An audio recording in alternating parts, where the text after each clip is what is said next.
kayo po na nakaupo. Subukan nyo namang tumayo,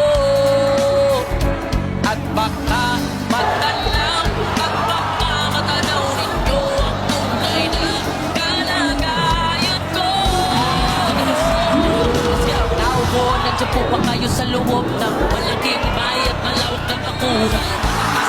Pinapaligiran at nakabilang mga mamahaling sa